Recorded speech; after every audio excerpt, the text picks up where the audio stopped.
Welcome to Gold Derby. I'm senior editor Denton Davidson here with professional surfer, author, and the artist formerly known as Macaron on The Masked Singer, Bethany Hamilton. Bethany, this is not a show I would have expected to see you on. So, what made you get on that stage and sing in front of millions of people? Um, well, probably I sing to my children every day. I have four littles, so in my head I was like, ooh, I could maybe get better at singing, and it just looked like a really fun challenge, and I always have loved challenges. So, yeah, it was a really fun challenge too.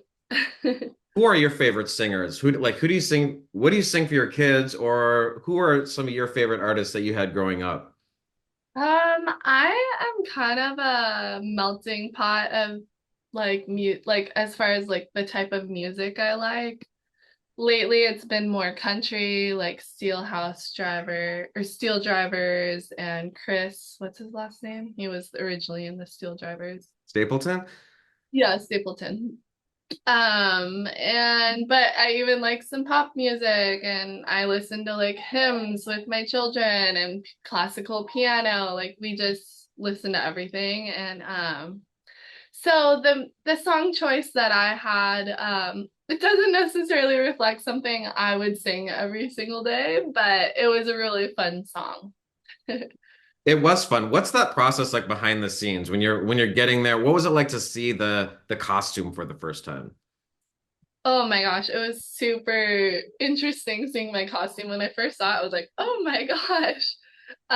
It just is so out of my comfort zone, you know. I just live a very simple life as far as clothing and whatnot. So seeing this extravagant costume was just really kind of got me laughing, and it was really fun to wear and just so unique, you know. And then we added a little bit of like a hippie touch because I'm from Hawaii and my parents were hippies when they moved out here. So I'm just rocking a bit of the roots. Was it difficult to move around on stage with that? Yeah, it was pretty difficult, but definitely doable. I think being like athletic and fit myself, it gave me a little bit of an advantage, you know. I felt really confident, kind of like strutting around, but also could see myself falling at any second. But yeah, I just had a blast kind of challenging myself in a new way. And obviously I'm more attuned to the ocean, but yeah, it was a fun adventure. Well, the panelists were confused to start, and their guesses were all over the spectrum. What was going through your head when they were saying Gypsy Rose Blanchard, Monica Lewinsky, and Ariana Madix? What was in your mind during that? I literally am so oblivious to what's going on out in the world that I have no clue who those people were. So I'm just standing there. I literally have no clue who you're talking about. Um, but I will say, like, I thought I was gonna do better. Like, I feel a bit like a poor loser. Like, legitimately, I thought I was gonna at least make one round. I thought my performance would pay off. I did have a bit of a raspy voice. I was like kind of sick. And let's just be honest, like my voice isn't my strong suit, but I thought my overall performance would get me a little further. So that was rough. That was a little bit of rough. So the competitive edge is still there, even though it's not your maybe your strongest quality. Totally. I mean, there was like, in my mind, there was no way I was going out when I did. And then I did. I was like, what? This is wrong. Outrage. Were you surprised when Rita did figure out who you were, and then Jenny sort of co-signed with her?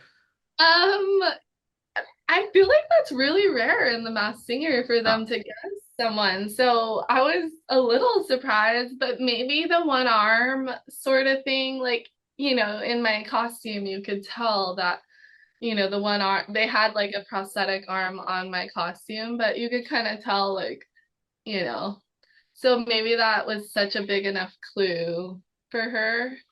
But she also had like a sweet little story. She's like, when I was little in London, my mom shared this story with me. And so maybe for her, it like popped into her head pretty easy because it was something like that really resonated from her childhood. Well, this shark attack happened to you when you were just 13 years old. What was it like to go through something so traumatic in the public eye? And like, at what point did you realize, okay, the whole world is talking about me? Yeah, I mean, I think for me, growing up in Hawaii, it's a like we live on a little tiny rock in the middle of the Pacific Ocean, and back then there wasn't social media like there is now. And my story was super viral, and I actually hated being in the public eye. Like that was like one of the harder parts for me. Less about like the arm loss and more about like being a like publicly known. I didn't like the attention. I still kind of struggle with like, I'm happy to be in the background. I'm happy to be behind the camera sort of a person, like that's just like my nature. But I also see a lot of purpose in storytelling, and a lot of my life has been about telling my story and helping other people to overcome their shark attack moments. And I very much so value that. And so I think when you take it, the perspective of like, it's not about me, it's about other people, it gives you so much purpose. And even at the young age of 13, I was like getting letters from people all over the world saying, like, if you can get back on your board, I can get back on mine too. And so even that 13-year-old Bethany saw the beauty in like storytelling and being vulnerable.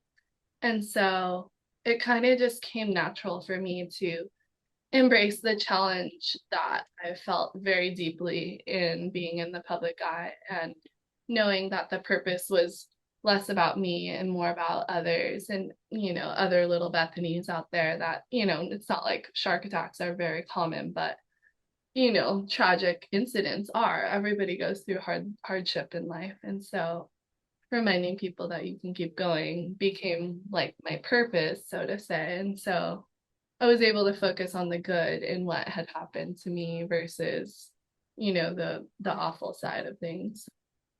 When you're constantly referred to as an inspiration and strong and courageous, does that get exhausting? Is that a lot to live up to in the public eye to constantly feel like you have to be that? Yeah, totally. I've definitely had a lot of that's like it's almost like every day is your birthday, but like in a different tone. So every day is my inspirational day, so to say.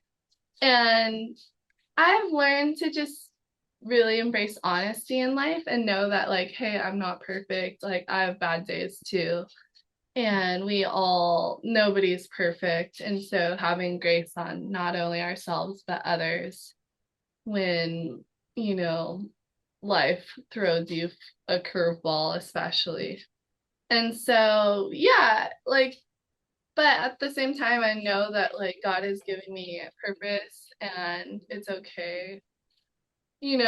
People definitely see me in like this kind of pedestal light of like, wow, she's overcome so much. But the truth is, I have overcome a lot. And so just celebrating that. And just also, though, I just always bring it back to like, hey, I'm not perfect, just like anyone else. I have my daily struggles. I woke up on the wrong side of the bed today, too. So, Well, it was fun to see you on The Masked Singer. I'm sorry you went out so early. But I'm glad to know you had that fighting spirit, that you really wanted it. That makes me happy. yeah, I Um, totally did. I did not like, I know some people have probably gone on there like, oh, I'll just do it, just to do it. But I was like, I was hoping to make a couple of rounds at least.